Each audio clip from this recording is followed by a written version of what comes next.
A woman accidentally stepped on a butterfly, and in the next instant, she transformed into a bizarre-looking alien creature. The doctor present realized the gravity of the situation. He quickly crouched down, picked up the butterfly, and gently blew a breath on it. Astonishingly, the dead butterfly instantly came back to life. At the same time, the woman also reverted to her original form. It turned out that they were currently in a time and space 150 million years ago. In that era, even the tiniest action could trigger the butterfly effect, thereby altering the future. Still shaken by the experience, the doctor suggested restarting the time machine. This time, he had his assistant Ruby randomly call out a year, and then without hesitation, he flipped the switch. When the time machine landed again, they found themselves inside a mysterious spaceship. Just as the two were curiously exploring, the doctor discovered that it was a space station on the verge of overloading, and its internal components had already begun to deteriorate. At that moment, an eerie howl suddenly rang out behind them. An ugly monster appeared before them,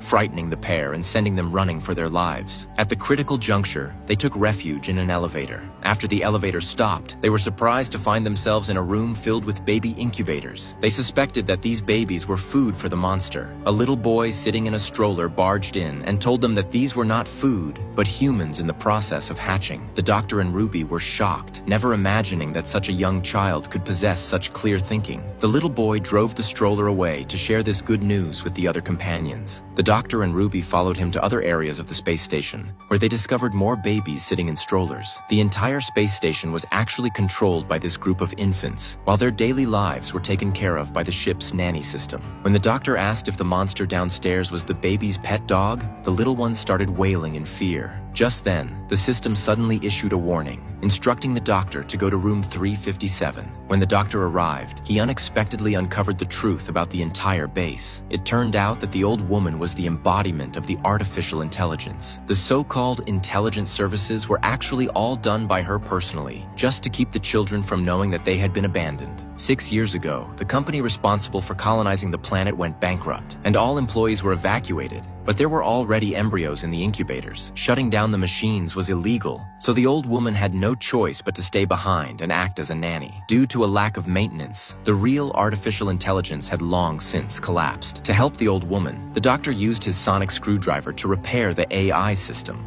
However, the space station faced an even more severe problem.